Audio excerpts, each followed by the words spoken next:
En zone de Rouyn-Noranda avec Monroe Boucher. Un tir qui a été repoussé. Ça a passé à la droite. Il y a eu une mise en échec. L'occasion, Sigalov qui s'illustre avec Johnson. Johnson passe dans la clé et tire le but!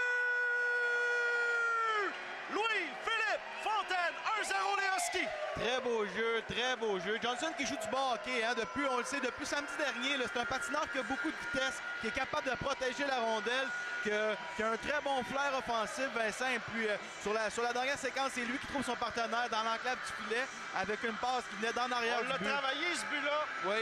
Oui, très bon début de match. Écoute, en ce moment, c'est le Husky qui dicte l'allure de la rencontre.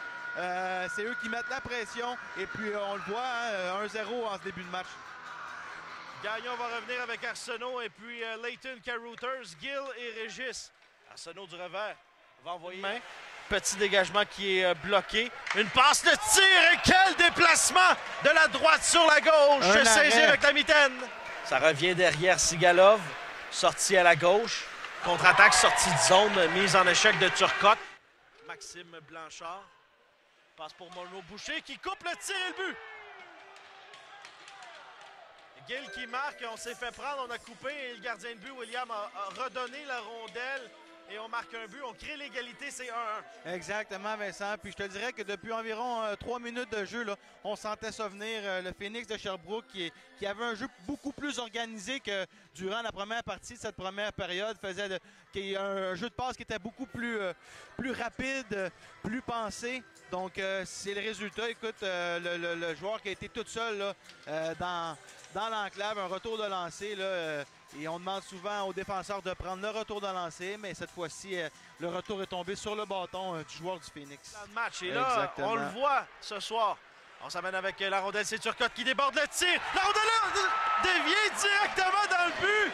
Wow! Anthony Turcotte qui a surpris complètement le gardien de but. Il m'a même surpris, William! Exactement. Eh bien, le héros obscur qui vient à la clarté, Vincent, sur cette entrée de zone. C'était pas un tir des plus puissants, mais on a lancé au but, Vincent. C'est ce qu'on dit depuis le début de la rencontre. Il faut diriger les rondelles vers le filet adverse. Et puis là-dessus, c'est payant.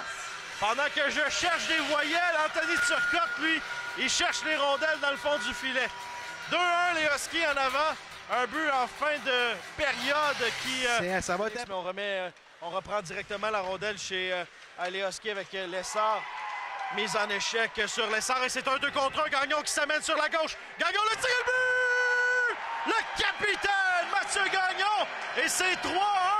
Le Phoenix qui tire de l'arrière et les Huskies qui n'abandonnent pas dans ce match. Quelle façon, Vincent, quelle façon de terminer la deuxième période avec 2 buts en l'espace de même pas 1 minute de jeu.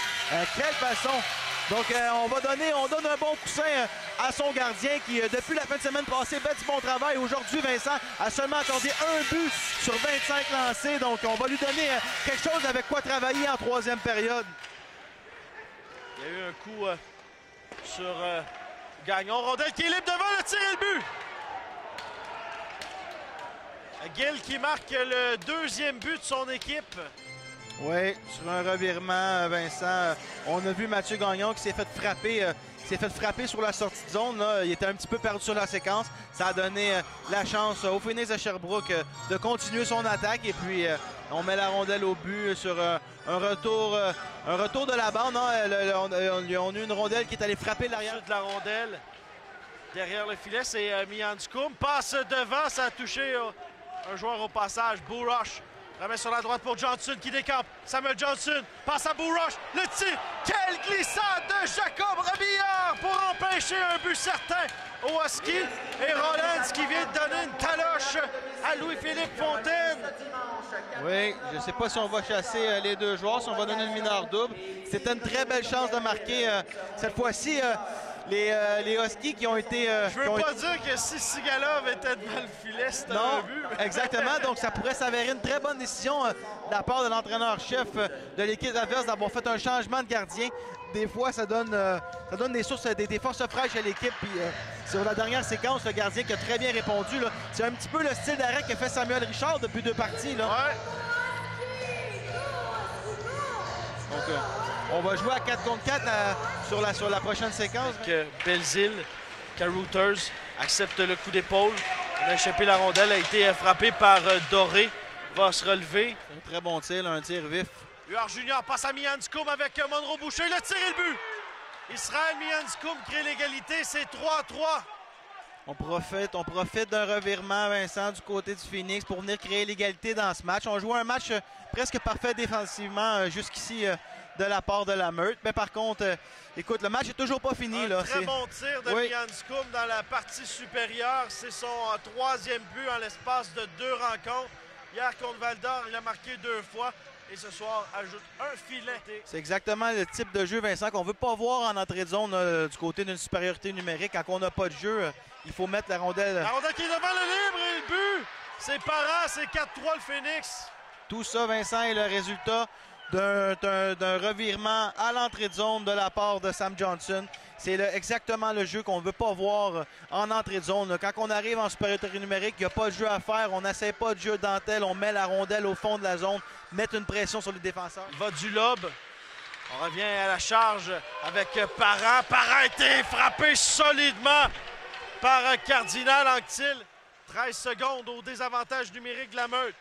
Parent s'est amené à traverser la ligne. Il est derrière le filet, le tir et le but. Quel jeu de Xavier Parent là-dessus. C'est 5-3. Oui, il y a eu tout le temps du monde de remettre la rondelle devant le filet à Joshua Roy. Lui qui avait été plus ou moins actif offensivement aujourd'hui, profite de l'avantage numérique pour venir porter la marque à 5-3 et qui donne une avance de 2 buts à son équipe. Un 10e but en 2 matchs pour le Phoenix de Sherbrooke. C'est 5-3, 1 minute 15. Ce sera très difficile, mais la rondelle qui a été bloquée. Et c'est là-dessus que prend fin cette rencontre entre les Huskies de Rouyn-Noranda et le Phoenix de Sherbrooke. Défaite par le pointage de 5-3